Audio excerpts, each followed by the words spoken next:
नमस्ते दोस्तों। ये पेपर के अनुसार जो पेपर की टाइमिंग होती है शॉर्ट रिवीजन की, तो ये कंप्लीट सिलेबस का हम रिवीजन कराएंगे।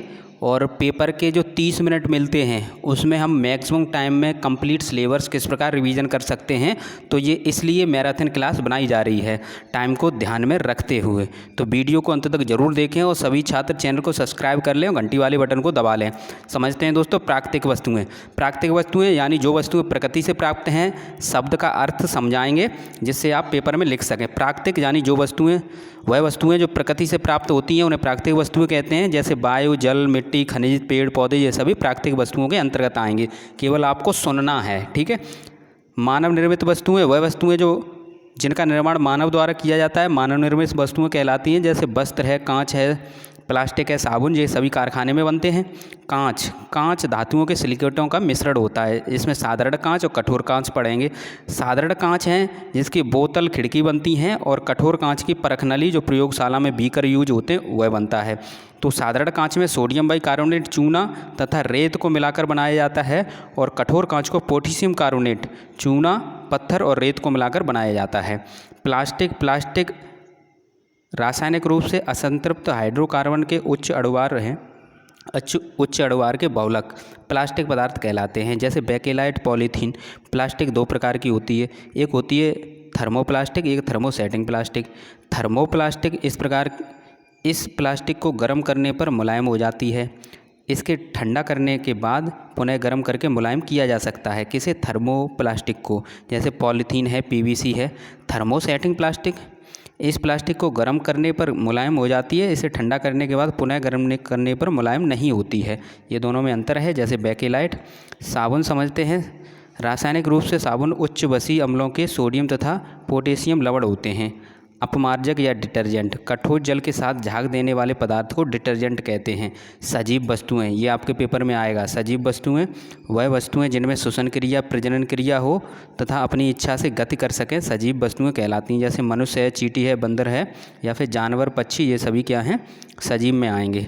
निर्जीव में वह वस्तुएं जिनमें श्वसन क्रिया, प्रजनन क्रिया न हो तथा अपनी इच्छा से गति न कर सकें, निर्जीव वस्तुएं कहलाती हैं। जैसे लकड़ी, पत्थर, बस, कार, साइकिल।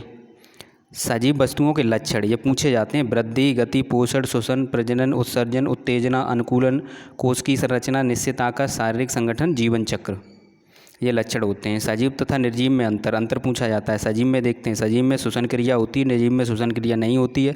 सजीव में प्रजनन क्रिया होती है और निर्जीव में प्रजनन क्रिया नहीं होती है। सजीव में उत्सर्जन क्रिया होती है, निर्जीव में उत्सर्जन क्रिया नहीं होती है। सजीव में वृद्धि होती है, निर्जीव में वृद्धि नहीं होती है। सुनते रहें केवल। सजीव का शरीर कोशिकाओं से बना होता है, निर्जीव का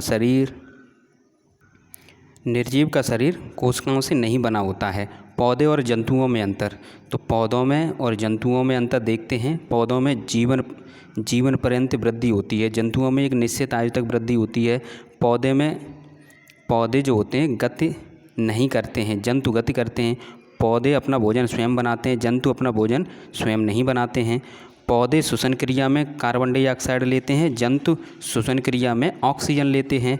पौधे में ज्ञानेंद्रियां नहीं पाई जाती हैं, जंतुओं में ज्ञानेंद्रियां पाई जाती हैं। नेक्स्ट देखते हैं जंतुओं और पौधों में समानता। पौधे और जंतुओं में समानता, इस प्रकार से प्रश्न पूछा जाएगा। तो दोनों में वृद्धि होती है, दोनों श्वसन करते हैं, दोनों में प्रजनन होता है, संवेदनशील होते हैं, भोजन की आवश्यकता दोनों में होती है। ये आप लिख सकते हैं समानता। स्वपोषी, जो अपना भोजन का निर्माण स्वयं करते हैं, स्वपोषी कहलाते हैं। जैसे पेड़ पौधे, ये स्वपोषी के अंतर्गत आएंगे, ठीक है। शाकाहारी, जो अपना भोजन पेड़ पौधों से प्राप्त करते हैं, शाकाहारी कहलाते हैं। जैसे बकरी है, हिरन है, खरगोश है। मांसाहारी, जो अपना भोजन शाकाहारी जंतुओं से प्राप्त करते हैं। जैसे शेर है, तो शेर क्या है? बकरी को खा लेगा, हिरन को खा लेगा। तो इस प्रकार शेर और चीता क्या है? मांसाहारी हैं। सर्वाहारी, जो अपना भोजन पेड़ पौधों एवं जंतुओं दोनों से प्राप्त करते हैं, वो सर्वाहारी के अंतर्गत आएंगे। जैसे मनुष्य है। जंतुओं का वर्गीकरण वास स्थान के आधार पर, वास स्थान मतलब रहने के स्थान के आधार पर। तो स्थलीय जंतु होते हैं, जो स्थल पर रहेंगे स्थलीय जंतु कहलाएंगे। जैसे गाय, भैंस, बकरी, कुत्ता, बिल्ली। जलीय जंतु, जो जल में रहेंगे, नाम से ही आप पहचान लेंगे, जो जल में रहने वाले जंतुओं को जलीय जंतु कहते हैं। जैसे मछली है। वायवीय जंतु, जो हवा में अधिकांश समय हवा में गुजारते हैं, वो कहलाते हैं, जैसे पक्षी सभी आएंगे। उभयचर जंतु, ऐसे जंतु जो जल में भी रहें और स्थल में भी रहें, तो ये बहुत पूछा जाएगा आपसे। मेंढक है, कछुआ है। प्रजनन विधि के आधार पर अंडयुज, ये प्रश्न पूछा हुआ है, ठीक है। अंडयुज, अंडा देने वाले जंतुओं को अंडयुज कहते हैं, जैसे मछली, मेंढक, छिपकली, सर्प, पक्षी, कीड़े। जरायुज, बच्चा देने वाले जंतुओं को जरायुज कहते हैं, जैसे गाय, भैंस, बकरी, मनुष्य, खरगोश। रीढ़ की हड्डी की उपस्थिति के आधार पर अकशेरुकी जंतु, जिनमें रीढ़ की हड्डी नहीं पाई जाती है वे अकशेरुकी जंतु कहलाते हैं, जैसे केंचुआ, घेंगा, कीड़े मकोड़े। कशेरुकी जंतु, जिनमें रीढ़ की हड्डी पाई जाती है, जैसे गाय, भैंस, मछली, मेंढक, पक्षी। संरचना के आधार पर एक कोशीय, जिन जंतुओं का शरीर एक कोशिका से बना होता है एक कोशीय कहलाते हैं, जैसे अमीबा, पैरामीशियम, यूग्लिना। बहुकोशीय, जिन जंतुओं का शरीर एक से अधिक कोशिकाओं का बना होता है बहुकोशीय जंतु कहलाते हैं, जैसे मछली, मेंढक, मनुष्य। वनस्पति विज्ञान का जनक थियोफेस्टस को कहते हैं। वर्गीकरण के जनक लीनियस को कहते हैं। जंतु विज्ञान जनक अरस्तु को कहते हैं। पौधों का वर्गीकरण पुष्प के आधार पर। पुष्पीय पौधे पर पुष्प लगते हैं, जैसे गुलाब, आम, कुमुदनी, सरसों। अपुष्पीय पौधे पर पुष्प नहीं लगते हैं, जैसे कवक, शैवाल, मार्स, फार्न। आकार के आधार पर शाख, 1 मीटर से कम माप के पौधे होते हैं शाख। झाड़ी 1 मीटर से 3 मीटर के बीच में। वृक्ष 3 मीटर से लंबे होते हैं, ठीक है, 3 मीटर से 30 मीटर। ये प्रश्न पूछा गया है, ठीक है, 3 मीटर से 30 मीटर के बीच में। तो नीम, आम, पीपल ये सभी किस में आएंगे? वृक्ष में आएंगे। आयु के आधार पर 1 वर्षीय, इन पौधों का जीवन काल 1 वर्ष का हो। 1 वर्षीय चना, मटर, गेहूँ, मक्का, धान। 2 वर्षीय, इन पौधों का जो जीवन काल है 2 वर्ष का होता है, जैसे केला। बहुवर्षीय, इन पौधों का जीवन काल अनेक वर्षों का होता है, जैसे आम, नीम, कटहल ये सभी। सजीवों का वास स्थान, वह स्थान जहाँ जीवधारी को पर्याप्त भोजन, सुरक्षा, प्रजनन तथा सभी अनुकूलन दशाएं उपलब्ध होती हैं, उसे उसका वास स्थान कहते हैं। वास स्थान यानी जीव जिस स्थान पर रहता है वह उस जीव का वास स्थान होता है, ठीक है। अब देखते हैं वातावरण में सजीवों का वास स्थान जल, स्थल, वायु तथा मरुस्थल में होता है। जैसे जलीय जीव, जल में रहने वाले जीवों को जलीय जीव कहते हैं, जैसे मछली, सिंगाड़ा, जलकुंभी, कमल। स्थलीय जीव, स्थल पर पाए जाने वाले जीवों को स्थलीय जीव कहते हैं, गाय, बकरी, कुत्ता, बिल्ली, नीम, आम, अमरूद। मरुस्थलीय जीव, रेगिस्तान में पाए जाने वाले जीवों को मरुस्थलीय जीव कहते हैं, जैसे ऊँट, बबूल, नागफनी। उभयचर जीव, जल तथा स्थल दोनों जगह पाए जाने वाले जीवों को जो अपना जीवन दोनों जगह बिता सकते हैं, मेंढक और कछुआ। अनुकूलन की परिभाषा में क्या लिखेंगे? आकृति, आकार, रंग, रूप, संरचना तथा आवास संबंधी लक्षणों में ऐसा परिवर्तन जो सजीव को विशेष पर्यावरण में सफलतापूर्वक जीवित रहने में सहायक होता है, अनुकूलन कहलाता है। अनुकूलन की विशेषताएं आप लिखेंगे। जंतुओं तथा पौधों में जलीय, स्थलीय और वायवीय अनुकूलन की विशेषताएं निम्नलिखित हैं। जैसे जलीय अनुकूलन की विशेषताएं पूछी जाएं, जलीय अनुकूलन की विशेषताएं, तो जलीय जीवधारियों का शरीर पानी में रहने के लिए अनुकूलित होता है। अनुकूलन जीवधारियों के शरीर में रचनात्मक विशेषताओं के कारण होता है। अब इसमें पूछा जाएगा जलीय जंतुओं में अनुकूलन हेतु विशेषताएं। तो जलीय जंतु में मछली के शरीर में जलरोधी शल्क पाए जाते हैं, या फिर जलीय जंतुओं में मछली के शरीर में जलरोधी शल्क पाए जाते हैं, जिससे श्वसन के लिए विशेष रचनाएं, इसमें क्या होती हैं? श्वसन के लिए विशेष रचनाएं होती हैं, जैसे गिल्स या क्लोम होते हैं। तैरने के लिए शरीर धारारेखिक होता है तथा पंख चपटे होते हैं, गर्दन का अभाव होता है। ये सभी जलीय जीव की विशेषताएं हैं, ठीक है। नेक्स्ट देखते हैं जलीय पौधे। तो जलीय पौधे के अनुकूलन हेतु विशेषताएं इसके पॉइंट के अनुसार समझते हैं। तो इन पौधों का जो तना होता है वो कोमल तथा कमज़ोर होता है, और ये प्रश्न पूछा गया है, ठीक है। जलीय पौधे की और जलीय जंतु की विशेषताएं। तो जलीय जंतु में मछली की आप बता सकते हैं। इसमें पत्तियां पतली, कटी-फटी तथा तैरने की अवस्था में होती हैं। इसमें पत्तियों में रंध्र का अभाव होता है। जलीय पौधे स्पंजी व हल्के होते हैं, यानी तना तथा पत्तियां स्पंजी व हल्की होती हैं। इन पौधों के सभी भागों पर जलरोधी मोम की परत पाई जाती है।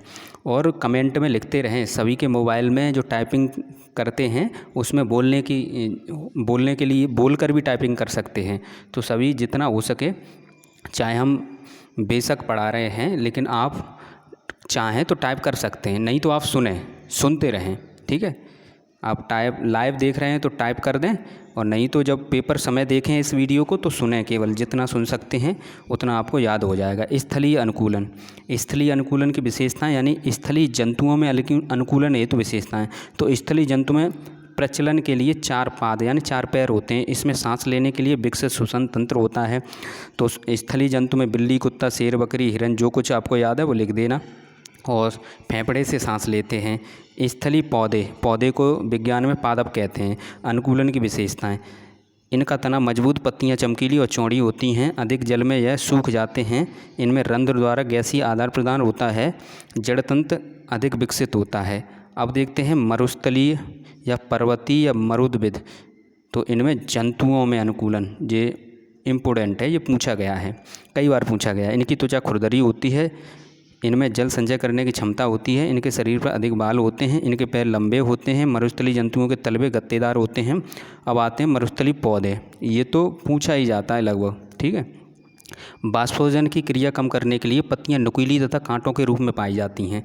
एक तो यहीं से प्रश्न बनता है, जैसे नागफली है, सतावर है। तना चपटा, हरा व स्पंजी होता है, जो भोजन बनाने के साथ साथ संचय करने का भी कार्य करता है। जैसे नागफली आपने देखी होगी। जड़ तंत्र अत्यधिक फैला हुआ और भूमि में जल प्राप्त करने के लिए अधिक गहराई में जाता है। पत्तियों में रंध्र गड्ढे में धसे रहते हैं, जिससे बाष्पोजन की क्रिया कम हो। वायवीय अनुकूलन की विशेषताएं यानी कीटों में उड़ने हेतु अनुकूलन की विशेषताएं। इनका शरीर छोटा होता है, हल्का होता है। शरीर में श्वास रंध्र होते हैं। उड़ते समय 2 जोड़ी पंख फैलाते लेते हैं। तितली, मधुमक्खी, घरेलू मक्खी ये इसी में आएंगे। पक्षियों में उड़ने हेतु अनुकूलन की विशेषताएं। तो इनके शरीर का आकार नौकाकार तथा धाररेखित होता है। इनके अग्रपात ही पंख के रूप में रूपांतरित होते हैं। इनका शरीर हल्का होता है। इनकी अस्थियां खोखली तथा वायु से भरी होती हैं, जिससे इनका शरीर हल्का होता है। फेफड़े से जुड़े वायुकोशों में हवा भर जाती है, जो उड़ते समय शरीर को हल्का रखते हैं।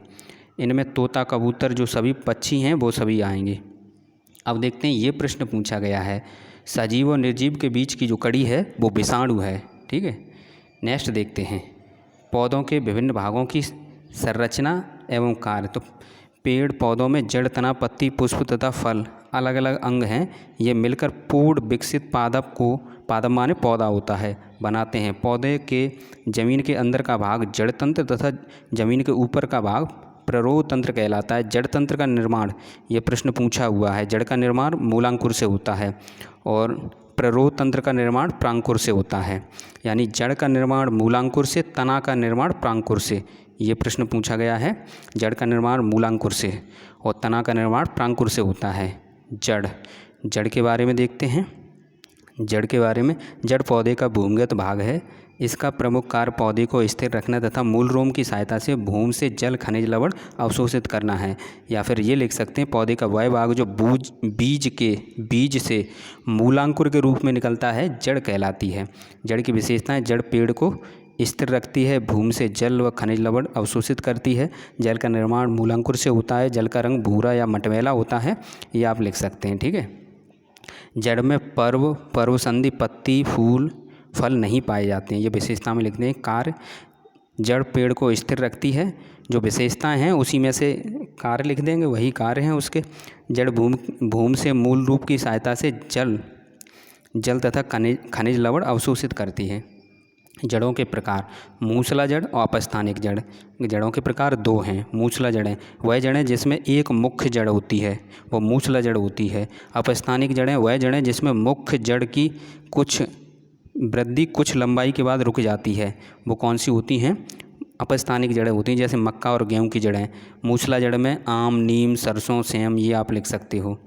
जड़ों के अन्य प्रकार, तो भोजन संचय करने वाली जड़ें, तो मूसला जड़ों, ये प्रश्न पूछा गया है, खाद्य पदार्थ संचय करने वाली मूसला जड़ें। तो मूसला जड़ें शंकुरूपी, इस प्रकार की जड़ों में ऊपर का भाग मोटा तथा नीचे का भाग क्रम से पतला होता है, जैसे गाजर। कुंभरूपी, इस प्रकार की जड़ों में ऊपर तथा बीच का भाग घड़े के समान मोटा होता है तथा नीचे का भाग पतला होता है। सलजम, चुकंदर। तर्करूप, इस प्रकार की जड़ों में ऊपर तथा नीचे का भाग पतला तथा बीच का भाग मोटा होता है, जैसे मूली। खाद्य पदार्थ संचित करने वाली जड़ें, कौन सी जड़ें? अपस्थानिक। तो ये हैं कंदिल जड़ें, ग्रंथिल जड़ें, मड़कामय जड़ें, वायवीय जड़ें, पुलकिंतिन जड़ें, हस्ताकार जड़ें। अब नेक्स्ट है आपकी शुसन जड़ें। ये जड़ें दलदली और लवड़ी भूमि में उगने वाले पौधों में मिलती हैं। इस भूमि में ऑक्सीजन की कमी होती है। शुसन क्रिया के लिए ये जड़ें भूमि के ऊपर निकल आती हैं, जैसे राइजोफोरा। आर्द्रताग्राही जड़ें। कुछ पौधे वृक्ष की छाल पर उगते हैं। इन पौधे कुछ जड़ें हवा में लटकती हैं, ये वायु से नमी सोखती हैं, जैसे आर्किड। ये प्रश्न पूछा गया है, ठीक है, आर्किड का पूछा गया है। प्रकाश संश्लेषी जड़ें, सिंगाड़ा। ये भी प्रश्न पूछा गया है सिंगाड़े से, आर्किड से। तो ये लंबी तथा हरी होती हैं, जिससे इनमें प्रकाश संश्लेषण क्रिया होती है। चूसक जड़ें, ये तीनों ही प्रश्न पूछे गए हैं और पूछा गया था अमरवेल, सिंगाड़ा और आर्किड जड़ों में अंतर बताइए, तो आप ये लिख सकते हैं, ठीक है। और चूसक जड़ें यानी ये जड़ें पौधों के ऊतक के रूप में प्रवेश करके भोजन का चूषण या अवशोषण करती हैं। ग्रंथिल जड़ें में आपकी मूंग, चना, मटर की आएंगी। पर्णमूल जड़, इसमें अजूबा की आएगी, ठीक है। जो मेन है वो हमने बता दिया। तना देखते हैं। पौधे का वह भाग जो बीज से प्रांकुर के रूप में निकलता है तना कहलाता है, ठीक है। तना की विशेषताएं आप लिख सकते हैं। तने में पर्णसंधि तथा पर्ण पाए जाते हैं। तने से शाखाएं, पत्तियां, फूल, फल विकसित होते हैं। तने में पतली नालियां होती हैं। इसका संबंध जड़ों से होता है। तने के द्वारा जड़ों से पत्तियों तक जल संवहन होता है। तना जल एवं खनिज पदार्थों का संवहन और भोजन स्थानांतरण का कार्य करता है। इस प्रकार आप लिख सकते हैं। नेक्स्ट है आपका तना के कार्य। तो जो तना की विशेषताएं हैं वही कार्य में आप लिख सकते हैं, ठीक है। तना के प्रकार, तो तनों के रूपांतरण देखते हैं। भूमिगत तना, तो यह तना भूमि के अंदर होता है, जैसे आलू, अदरक। अर्धवायवीय तना, इस तना का कुछ भाग भूमि के बाहर होता है, जैसे घास है, जलकुंभी है। वायवीय तना, यह तना वायु में यानी भूमि के ऊपर होता है, जैसे नीम, आम, जामुन। भूमिगत तना के प्रकार, जैसे आलू है तो आलू क्या है, कंद। अदरक, हल्दी, प्रकंद। ये प्रश्न पूछा गया है, प्रकंद वाला, अदरक वाला प्रश्न पूछा गया है, प्रकंद है। लहसुन, प्याज, सल्ककंद। अरवी, घनकंद। पत्ती, पौधे का वह भाग जो तने की पर्णसंधि से निकलता है पत्ती कहलाता है। पत्तियों के प्रकार, पत्ती मुख्यतः दो प्रकार की होती है। एक तो सरल पत्ती, जैसे पीपल, केला की पत्ती। संयुक्त पत्ती, जैसे नीम और इमली की पत्ती। और इसमें भी पत्ती के भाग पूछे जाएंगे। पत्ती के यदि भाग पूछे जाएं तो आप लिख सकते हैं पर्णाधार, पर्णफलक, पर्णवृंत। तो पर्णाधार, पत्ती का वह भाग जिससे पत्ती तने से लगी रहती है या जुड़ी होती है, पर्णाधार कहलाता है। पर्णफलक, पत्ती का चपटा भाग पर्णफलक कहलाता है। पर्णवृंत, पर्णफलक तथा पर्णाधार के बीच जो डंठलनुमा भाग होता है वही पर्णवृंत कहलाता है। नेक्स्ट देखते हैं सरल पत्ती। सरल पत्ती में एक पर्णफलक होता है। सरल पत्ती में क्या होता है, एक पर्णफलक होता है। और कुछ पत्तियों में पर्णफलक का किनारा कटा फटा होता है, लेकिन मध्य सिरा तक कटा फटा नहीं होता है।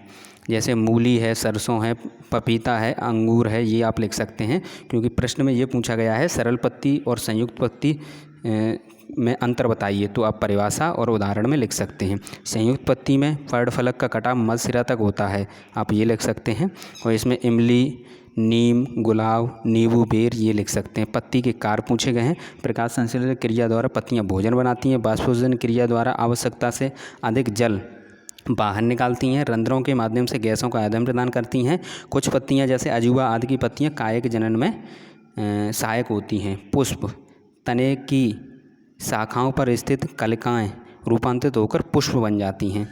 पुष्प के भाग, जिस प्रकार आपके पुष्प के भाग 4 होते हैं। बाह्यदल पुंज, पुष्प का सबसे बाहरी भाग होता है, यह हरे रंग का। ये कई बार प्रश्न पूछा गया है, ठीक है। पुष्प का सबसे बाहरी भाग होता है, यह हरे रंग का होता है। कली अवस्था में सुरक्षा प्रदान करता है। दलपुंज, यह रंगीन होता है, इसे पुष्प की पंखुड़ी भी कहते हैं। यह कीटों को परागकण के लिए आकर्षित करता है। पुंकेसर, यह पुष्प का नर जनन अंग होता है। स्त्री केसर, यह पुष्प का मादा जनन अंग होता है। तो ये आप लिख सकते हैं। एक लिंगी पुष्प, जब पुष्प में पुंकेसर या स्त्री केसर में से कोई एक जनन अंग उपस्थित होता है तो वो एक लिंगी कहलाता है। दुलिंगी या उभयलिंगी, जब पुष्प में पुंकेसर तथा स्त्री केसर दोनों उपस्थित होते हैं तो उसे दुलिंगी या उभयलिंगी पुष्प कहते हैं। जैसे गुड़हल है, सरसों है। परागण, ये भी प्रश्न पूछा गया है। परागकण का वर्तिकाग्र तक पहुँचने की क्रिया परागण कहलाती है। परागण दो प्रकार के होते हैं, स्वपरागण परागण, जब किसी पुष्प के परागकण उसी पुष्प के वर्तिकाग्र पर गिरते हैं तो यह क्रिया स्वपरागण कहलाती है। परपरागण, जब किसी पुष्प के परागकण उसी जाति के अन्य पुष्पों के वर्तिकाग्र पर गिरते हैं तो यह क्रिया परपरागण कहलाती है। परपरागण की विधियां हैं जल द्वारा, कीटों द्वारा, वायु द्वारा, जंतु द्वारा। ठीक है, तो ये आप देख लें। स्वपरागण के लाभ, तो बीजों में पैतृक गुणों की शुद्धता बनी रहती है, कीटों को आकर्षित करने की आवश्यकता नहीं होती है, स्वपरागण में माध्यम की आवश्यकता नहीं होती है, स्वपरागण में परागकण कम नष्ट होते हैं। स्वपरागण की हानियाँ क्या हैं, तो उन्नत बीज, उत्पन्न बीज हल्के छोटे होते हैं, संख्या में कम होंगे। स्वपरागण में बीजों की उन्नतशील जातियाँ प्राप्त नहीं की जा सकती हैं। लेकिन परपरागण में क्या होगा, परपरागण में रोग अवरोधक जैसी पौधों जैसी जातियाँ तैयार, यानी जो पौधे तैयार होंगे उनमें रोग नहीं लगेगा। परपरागण में उत्पन्न बीज स्वस्थ, बड़े, संख्या में अधिक होते हैं। परपरागण से बीजों की उन्नतशील जातियाँ प्राप्त होती हैं। हानियाँ क्या हैं, परपरागण माध्यमों पर निर्भर होते हैं। परपरागण बीजों की जाति पैतृक गुणों की शुद्धता नहीं होती है, या ठीक है। निषेचन, नर युग्मक तथा मादा युग्मक के संयोग को निषेचन कहते हैं। फल, निषेचन के बाद पुष्प के मादा भाग का परिवर्तित रूप ही फल कहलाता है। फल के भाग होते हैं बाह्य परत जिसे छिलका कहते हैं, मध्य परत जिसे गूदा कहते हैं, अंतः परत जिसे गुठली कहते हैं या बीज कहते हैं। फलों के प्रकार, सरस फल, पकने के बाद फल रसदार तथा गूदे वाले होते हैं, सरस फल कहलाते हैं, जैसे आम, संतरा। शुष्क फल, पकने के बाद जिन फलों की दीवारें शुष्क हो जाती हैं शुष्क फल कहलाते हैं, जैसे सेम और मटर। बीज, बीज का निर्माण बीजांड से होता है। बीज के ऊपरी भाग में छोटा छिद्र होता है जिसे बीजांड द्वार कहते हैं। इसी छिद्र से बीज के अंदर जल जाता है। इसी छिद्र से अंकुरण के समय मूलांकुर निकलता है, यानी बीज को सुषुप्त पौधा भी कहते हैं। ये प्रश्न पूछा गया था, सुषुप्त पौधा किसे कहते हैं, बीज को कहते हैं। बीज के प्रकार, एक बीजपत्री, ऐसे बीज जिनमें एक बीजपत्र होता है अर्थात जिन्हें दो बराबर भागों में विभक्त नहीं किया जा सकता है, जैसे गेहूँ, चावल, मक्का। दो बीजपत्री, ऐसे बीज जिनमें दो बीजपत्र होते हैं, जैसे चना, मटर, सेम, आम। बीजों का प्रकीर्णन या फलों का प्रकीर्णन, ये प्रश्न पूछा जाएगा। बीजों का प्रकीर्णन, बीजों का अपने पौधे से, अपने मात्र पौधे से अलग होकर दूर दूर तक वितरित होना ही बीजों का प्रकीर्णन कहलाता है। बीजों के प्रकीर्णन की विधियां हैं वायु द्वारा, शीशम, सूर्यमुखी, गेंदा, कपास। जल द्वारा, नारियल, कमल। जंतुओं द्वारा, गोखरू, मेरीगोल्ड। मनुष्य द्वारा, आम। स्वयं स्फुटित होकर मटर और सेम। अगर पूछा जाए जल द्वारा बीजों का प्रकीर्णन बताइए तो आपका क्या लिखेंगे, बीजों यानी जल द्वारा बीजों का अपने पौधे से अलग होकर, यहाँ पर जल जोड़ देंगे, ठीक है, और पूरा लिख देंगे। वायु द्वारा पूछा जाए तो यहाँ पर जल की जगह वायु जोड़ देंगे। तो इस प्रकार ये प्रश्न पूछा गया है जल द्वारा। तो जल द्वारा बीजों का अपने पौधे से अलग होकर दूर दूर तक वितरित होना बीजों का प्रकीर्णन कहलाता है, यानी जल द्वारा बीजों का प्रकीर्णन कहलाता है। इस प्रकार आपको जल जोड़ना है उसमें। जनन, पादपों द्वारा नए पौधे उगना, ये जनन कहलाता है। जनन दो प्रकार से, यानी कायिक अंग द्वारा होता है। कायिक अंग में जड़, तना, पत्ती, कली आती है। पादप यानी पौधे का जनन अंग पुष्प होता है। ये प्रश्न पूछे गए हैं। पादप में जनन अंग के प्रकार एक तो होते हैं अलैंगिक जनन, लैंगिक जनन। इनमें से ये परिभाषा पूछी गई है आपकी, बिना बीज के यानी अलैंगिक जनन, बिना बीज के नए पादप को उत्पन्न करना ही अलैंगिक जनन कहलाता है। अलैंगिक जनन की विधियाँ लगभग पूछी जाती हैं। कायिक प्रवर्धन, पादप के कायिक अंगों से नया पादप उत्पन्न होता है, उसे कायिक प्रवर्धन कहते हैं। जैसे गुलाब, चंपा, ये तना द्वारा कायिक प्रवर्धन है। अजूबा, ये पत्ती द्वारा कायिक प्रवर्धन है। मुकुलन, ये विधियाँ पूछी जाएँ तो डायरेक्ट शॉर्ट में आप लिख सकते हैं कायिक प्रवर्धन, मुकुलन, खंडन, बीजाणु, ये लिख सकते हैं। यदि लॉन्ग में 2 नंबर में पूछा जाए तो इसके बारे में भी लिख दें। मुकुलन या कली द्वारा नया पादप उत्पन्न होता है, उसे मुकुलन कहते हैं। डायरेक्ट मुकुलन की भी डेफिनेशन पूछी गई है। खंडन, इसमें खंडन द्वारा नया पादप उत्पन्न होता है, जैसे शैवाल। और मुकुलन में यीस्ट उदाहरण पूछा गया था। बीजांड द्वारा, इसमें बीजाणु द्वारा नया पौधा उत्पन्न होता है, जैसे कवक। लैंगिक जनन, बीज द्वारा नए पौधे उत्पन्न होते हैं, वो किसके अंतर्गत आएंगे, लैंगिक जनन के अंतर्गत आएंगे। नेक्स्ट देखते हैं दोस्तों, सुनते रहें बस। राशि, ये प्रश्न पूछे गए हैं। जिसे संख्या के रूप में व्यक्त किया जा सके उसे राशि कहते हैं। जैसे जनसंख्या, आयु, लंबाई, ये सभी क्या हैं, राशियाँ हैं। भौतिक राशियाँ वे राशियाँ जिन्हें मापा या तौला जा सकता है भौतिक राशियाँ कहलाती हैं। भौतिक राशियाँ दो प्रकार की होती हैं, अदिश राशियाँ, सदिश राशियाँ। अदिश राशियाँ ऐसी भौतिक राशियाँ जिन्हें व्यक्त करने के लिए केवल परिमाण की आवश्यकता होती है, अदिश राशियाँ कहलाती हैं। द्रव्यमान, घनत्व, तापमान, समय, चाल, आयतन, ये सभी अदिश राशियाँ हैं। सदिश राशियाँ ऐसी भौतिक राशियाँ जिन्हें व्यक्त करने के लिए परिमाण के साथ साथ दिशा की भी आवश्यकता होती है। इसके अंतर्गत वेग, विस्थापन, बल, त्वरण, ये सभी आएंगे। मात्रक किसी भौतिक राशि की माप हेतु उसी भौतिक राशि के एक निश्चित परिणाम को आधार मानकर उस भौतिक राशि को इस मानक के पदों में व्यक्त किया जाता है, उसी मानक को मात्रक कहते हैं। मात्रक के प्रकार, मात्रक दो प्रकार के होते हैं। मूल मात्रक, मूल भौतिक राशियों को, ये प्रश्न पूछा गया है, मूल भौतिक राशियों को व्यक्त करने के लिए प्रयोग में लाए जाने वाले मात्रकों को मूल मात्रक कहते हैं। जैसे मीटर, सेकंड, किलोग्राम। व्युत्पन्न मात्रक, मूल मात्रकों की सहायता से व्यक्त किए जाने वाले मात्रकों को व्युत्पन्न मात्रक कहते हैं। जैसे न्यूटन, जूल। मापन पद्धति, जैसे MKS पद्धति में पूछा जाए तो मीटर, किलोग्राम और सेकंड, यानी लंबाई को मीटर में, द्रव्यमान को किलोग्राम में, समय को सेकंड में। SI पद्धति में भी यही है, ठीक है। CGS पद्धति में सेंटीमीटर, ग्राम, सेकंड है। FPS पद्धति में फुट, पाउंड, सेकंड है। नेक्स्ट देखते हैं, अंतर्राष्ट्रीय मानक प्रणाली यानी SI सिस्टम में 7 मूल मात्रक और 2 पूरक मात्रक को सम्मिलित किया गया है। वो कौन कौन से हैं वो समझते हैं। जैसे लंबाई का मात्रक मीटर, द्रव्यमान का किलोग्राम, समय का सेकंड, ताप का केल्विन, पदार्थ की मात्रा का मोल, ज्योति तीव्रता का कैंडेला, विद्युत धारा का एम्पियर, और समतल कोण का रेडियन, ठोसी कोण का स्टेरेडियन। और ये व्युत्पन्न मात्रक हैं कुछ। क्षेत्रफल का मीटर स्क्वायर, आयतन का मीटर क्यूब, घनत्व का किलोग्राम प्रति मीटर क्यूब, चाल का मीटर प्रति सेकंड, वेग का मीटर प्रति सेकंड, त्वरण का मीटर प्रति सेकंड स्क्वायर, बल का न्यूटन होगा या किलोग्राम इंटू मीटर प्रति सेकंड स्क्वायर, संवेग का किलोग्राम इंटू मीटर प्रति सेकंड, दाब का न्यूटन प्रति मीटर स्क्वायर या पास्कल, कार्य और ऊर्जा का जूल होता है या फिर न्यूटन इंटू मीटर, शक्ति का जूल बट्टे सेकंड। अब देखते हैं दोस्तों, इसकी ज़रूरत आपको पड़ेगी केवल 1 लीटर बराबर 1000 घन सेंटीमीटर होता है, ठीक है। ये आपको जो एक प्रश्न आता है 12 लीटर धारिता में, इसे चेंज करने को आता है, ठीक है। मापन में प्रयुक्त उपकरण, तो मापन में प्रयुक्त उपकरण आप लिख सकते हैं थर्मामीटर, रेन गेज। थर्मामीटर यानी ताप मापने के लिए उपयोग किए जाने वाले यंत्र को थर्मामीटर या तापमापी कहते हैं। डॉक्टरी थर्मामीटर, मानव के शरीर को ताप को जिस तापमापी से मापते हैं उसे डॉक्टरी थर्मामीटर कहते हैं। इसमें जो प्रश्न पूछा जाता है वो ये है, डॉक्टरी थर्मामीटर में 35 डिग्री सेंटीग्रेड से 42 डिग्री सेंटीग्रेड तक, या फिर ये फ़ारेनहाइट में 94 फ़ारेनहाइट से 108 फ़ारेनहाइट तक ताप माप सकते हैं। ये प्रश्न इम्पोर्टेंट है। रेन गेज, वर्षा के जल की मात्रा मापने के लिए उपयोग किए जाने वाले यंत्र को रेन गेज कहते हैं। गति, ये प्रश्न कई बार पूछा गया है। कोई वस्तु जब समय के साथ अपनी स्थिति बदलती है उसे गति कहते हैं। जैसे चलती ट्रेन जो बिजली के खंभे या पटरी के किनारे स्थित पेड़ पौधों के सापेक्ष अपनी स्थिति बदलती है। गति के प्रकार, रेखीय गति, जब कोई गतिमान वस्तु एक सीधी रेखा में गति करती है तो उसे रेखीय गति कहते हैं। जैसे चलती हुई कार, पेड़ से गिरता हुआ फल।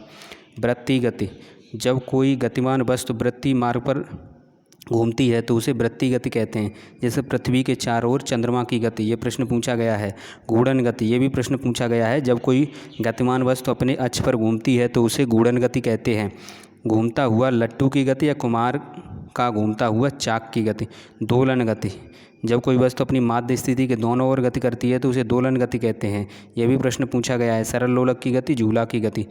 न्यूटन के गति के 3 नियम हैं। न्यूटन का गति का प्रथम नियम क्या है? कोई वस्तु विराम की अवस्था में है तो विरामावस्था में रहेगी, यदि गति अवस्था में है तो गतिमान रहेगी जब तक उस पर कोई बाहुबल न लगाया जाए। ठीक है, यह न्यूटन का प्रथम नियम है। नेक्स्ट है आपका न्यूटन का द्वितीय नियम। वस्तु के संवेग में परिवर्तन की दर उस पर आरोपित बल के अनुपाती होती है तथा संवेग परिवर्तन आरोपित बल की दिशा में होता है। इतना आप लिख देना। नेक्स्ट है आपका क्रिया प्रतिक्रिया का नियम। न्यूटन का तृतीय नियम, प्रत्येक क्रिया के बराबर परंतु विपरीत दिशा में प्रतिक्रिया होती है, इसलिए इस नियम को क्रिया प्रतिक्रिया का नियम कहते हैं। जैसे बंदूक से गोली छोड़ने पर पीछे की ओर झटका लगता है। संवेग संरक्षण का नियम पूछा गया है। न्यूटन के द्वितीय नियम डायरेक्ट देखते हैं। एक या एक से अधिक वस्तुओं के निकाय पर कोई बाहरी बल नहीं लग रहा है तो उस निकाय का कुल संवेग नियत रहता है। ये क्या है? संवेग संरक्षण का नियम है। चाल, कोई वस्तु इकाई समय में जितनी दूरी तय करती है उसे चाल कहते हैं। चाल का सूत्र होता है चाल बराबर दूरी बट्टे समय, मात्रक होता है मीटर प्रति सेकंड, और यह चाल एक आदेश राशि है। बल वह बाहरी कारक है जो किसी वस्तु की विरामावस्था या गति अवस्था में परिवर्तित करता है या परिवर्तन करने के प्रयास करता है। बल का मात्रक न्यूटन होता है। CGS मात्रक डायन होता है। 1 न्यूटन बराबर 10 टू दी पावर यानी 10⁵ डायन होता है। बल सदिश राशि है। बल का जो मात्रक है वो न्यूटन है। बल के प्रकार पेशी बल, ये पूछा गया है। शरीर की मांसपेशियों द्वारा लगने वाले बल को पेशी बल कहते हैं। जैसे पहलवान को भार उठाने में लगने वाला बल। गुरुत्वीय बल, ये भी पूछा गया है। वस्तु को पृथ्वी की ओर आकर्षित करने वाले बलों को गुरुत्वीय बल कहते हैं। जैसे किसी वस्तु को ऊपर से फेंकने पर नीचे गिरना। चुंबकीय बल, ये भी पूछा गया है। किसी एक चुंबक के द्वारा दूसरी चुंबक पर या चुंबकीय पदार्थ पर लगाया गया आकर्षित या प्रतिकर्षित बल चुंबकीय बल कहलाता है। विद्युतीय बल, एक आवेशित वस्तु द्वारा दूसरी आवेशित अथवा अनावेशित वस्तु पर लगाया गया बल विद्युतीय बल कहलाता है। घर्षण बल, ये सभी पूछे हुए हैं। दो वस्तुओं की सतह के मध्य लगने वाला बल जो गति का विरोध करता है घर्षण बल कहलाता है, ये पूछा गया है। घर्षण बल के लाभ क्या हैं? घर्षण बल के कारण व्यक्ति ज़मीन पर चल सकता है और जो पुली होती है उस पर पट्टा भी घूम सकता है, दिया सलाई जला सकते हैं, ब्रेक लगा सकते हैं। घर्षण बल से हानियाँ क्या हैं? घर्षण बल से हानियाँ जो है मशीन के पुर्जे घिस जाते हैं घर्षण के कारण, बेरिंग खराब हो जाती है। देखते हैं दोस्तों पदार्थ ये भी पूछा गया है। वे सभी वस्तुएं जो स्थान घेरती हैं तथा जिनका द्रव्यमान होता है पदार्थ कहलाते हैं। जैसे कागज़, लोहा, मिट्टी, जल, वायु, दूध, ये सभी क्या हैं? पदार्थ हैं। पदार्थ की अवस्थाएं, ये भी प्रश्न पूछा गया है। ठोस, द्रव, गैस, 3 अवस्थाएं होती हैं। ठोस पदार्थों में अणु एक दूसरे के पास होते हैं, इनके आपसी जो आकर्षण बल होता है वो बहुत अधिक होता है। लोहा, लकड़ी, कागज़, ये सभी हैं।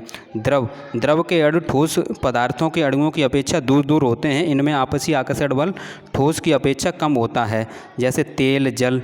गैस के अणु बहुत दूर होते हैं, इनमें आपसी आकर्षण बल बहुत कम होता है, और इसके अंतर्गत आप लिख सकते हैं ऑक्सीजन है, हाइड्रोजन है। नेक्स्ट है पदार्थों के गुण। पदार्थ 3 अवस्थाएं में पाए जाते हैं। पदार्थ का घनत्व तो अलग अलग होता है। प्रत्येक पदार्थ एक विशेष प्रकार की गंध आती है। कुछ पदार्थ चोट मारने पर टूट जाते हैं। प्रत्येक पदार्थ स्वाद अलग अलग होता है। कुछ पदार्थ जल में घुल जाते हैं। नेक्स्ट देखते हैं, ये जितने भी प्रश्न हैं ये सभी पूछे गए हैं, सभी इंपॉर्टेंट है। 2015 तक 2022 तक जो प्रश्न आए हैं वो सभी हमने कराए हैं, तो हमें याद है। ऊर्ध्वपातन, पदार्थ का ठोस अवस्था से सीधे गैस अवस्था में बदलना ही ऊर्ध्वपातन कहलाता है। जैसे कपूर है, आयोडीन है। भंगुर पदार्थ, जिन पदार्थों को पीटने या चोट मारने पर टूट जाते हैं वो भंगुर पदार्थ कहलाते हैं। जैसे कांच। अभंगुर पदार्थ, जिन पदार्थों को पीटने या चोट मारने पर नहीं टूटते हैं वो क्या कहलाते हैं? अभंगुर पदार्थ कहलाते हैं। जैसे लोहा, सोना, चांदी। विलेय तक, कुछ पदार्थ निश्चित ताप पर जल में घुल जाते हैं, उन्हें विलेय पदार्थ कहते हैं। इस गुण को विलेयता कहते हैं। दूध, नमक, शक्कर। वाष्प, ये प्रश्न पूछे गए हैं। वाष्प द्रव और गैस के मध्य की अवस्था है, इसमें गैस और पानी का मिश्रण होता है। नेक्स्ट है, सिद्ध कीजिए कि पदार्थ के कणों के बीच रिक्त स्थान होता है। तो जब किसी द्रव में चीनी घोलते हैं तो द्रव के कणों के बीच चीनी के कण समाहित हो जाते हैं, परंतु द्रव का आयतन नहीं बढ़ता है, अतः पदार्थ के कणों के बीच रिक्त स्थान पाया जाता है। ये आप लिख सकते हैं। तत्व वह शुद्ध पदार्थ है जिसे रासायनिक क्रिया द्वारा अन्य पदार्थों में नहीं बांटा जा सकता है। जैसे लोहा, तांबा, कार्बन, ऑक्सीजन। यौगिक, वे पदार्थ जो 2 या 2 से अधिक तत्वों के रासायनिक संयोग से निश्चित अनुपात में मिलाने पर बनते हैं वे यौगिक कहलाते हैं। जैसे पानी यानी H2O। मिश्रण, वे पदार्थ जो 2 या 2 से अधिक तत्वों तथा यौगिकों को किसी अनुपात में मिलाने से बनते हैं मिश्रण कहलाते हैं। जैसे शरबत। मिश्रण के प्रकार, समांगी मिश्रण, ऐसा मिश्रण जिसमें उनके अवयवी पदार्थों को अलग अलग देखा नहीं जा सकता है, समांगी मिश्रण कहलाते हैं। जैसे चीनी व जल का मिश्रण। विषमांगी मिश्रण, ऐसा मिश्रण जिसमें उनके अवयवी पदार्थों को अलग अलग देखा जा सकता है, विषमांगी मिश्रण कहलाता है। जैसे जल व बालू का मिश्रण। पदार्थों के पृथक्करण की विधियाँ, तो पदार्थों के पृथक्करण की विधियाँ। तो बीनना, गेहूँ, चावल, दाल आदि अनाजों से कंकड़, मिट्टी आदि को हाथ से अलग करने की क्रिया को बीनना कहते हैं। जैसे गेहूँ से मिट्टी, पत्थर अलग करना। फटकना, इस विधि से मिश्रण के हल्के कणों को भारी कणों से अलग किया जाता है। जैसे गेहूँ से भूसा अलग करना। और पृथक्करण की डेफिनेशन आए तो उसमें लिख सकते हैं आप, जो उपयोगी, पृथक्करण की डेफिनेशन में क्या लिखेंगे, उपयोगी और अनुपयोगी पदार्थ को अलग करना ही पृथक्करण कहलाता है। ठीक है। तलछटीकरण, तो निथारना या तलछटीकरण अबले भारी ठोस पदार्थों को द्रव से अलग करने की प्रक्रिया है। चालना, भिन्न भिन्न आकार के कणों वाले मिश्रण को विभिन्न आकार के छेद वाली चलनियों के द्वारा अलग करते हैं। ठीक है। आटा से भूसी अलग करना, बालू से कंकड़ अलग करना। छानना या निस्पंदन, इस विधि द्वारा द्रव में विभिन्न प्रकार के अवलेय ठोस पदार्थों को फिल्टर पेपर की सहायता से पृथक किया जाता है। वाष्पन या आसवन, यह घुलनशील ठोस पदार्थों को द्रव से पृथक करने की विधि है। इसमें जल तथा नमक के मिश्रण को अलग तथा जल तथा पानी को अलग किया जाता है। जो जल होता है और नमक का मिश्रण हो, उसमें वाष्प द्वारा पानी को उड़ा दिया जाएगा, नमक रह जाएगा। निच्छालन, मिश्रण के विलेय पदार्थ को किसी उपस्थित विलायक से धोकर पृथक करने की क्रिया को निच्छालन कहते हैं। जैसे रेत और नमक के मिश्रण को जल से धोकर अलग कर सकते हैं। थ्रेसिंग, इस विधि से अनाज के कणों को अलग करने के लिए पौधे को लकड़ी के पटले पर पीटते हैं। अब तो थ्रेसर आए हैं मशीन, उससे कर सकते हैं। तो इस प्रकार अपकेंद्रण, दही को मथनी द्वारा तीव्र गति से मथने से मक्खन पृथक हो जाता है। इस विधि को अपकेंद्रण कहते हैं। इसमें हल्के कण भारी कण से अलग हो जाते हैं। चुम्बकीय पृथक्करण, चुम्बक के द्वारा किसी मिश्रण से चुम्बकीय पदार्थ को पृथक करने की विधि चुम्बकीय पृथक्करण विधि कहलाती है। बालू और लोहे के छीलन को पृथक करना, यानी बालू से लोहे के छीलन को पृथक करना। और वीडियो को इसको ज़रूर देखें, अपने दोस्तों को शेयर करें। पेपर अगर फंस रहा है हमारा तो सभी को बताएं सेंटर पर कि परीक्षा स्टडी 24 यूट्यूब चैनल की जो मैराथन क्लास हैं उसे देख लें, पास हो जाएंगे। थैंक यू दोस्तों। ये हम इसलिए बता रहे हैं कि जो छात्र पेपर के समय देखेंगे तो वो तो इतना बता सकते हैं ना, इसलिए, क्योंकि अभी आप लाइव क्लास देख रहे हैं तो अभी नहीं, लेकिन जब आप सेंटर पे जाएंगे परीक्षा केंद्र पर तब आप देखेंगे तो आपको पता पड़ेगा कि पेपर फंस रहा है पूरा। इस प्रकार से हमने नोट्स बनाए हैं।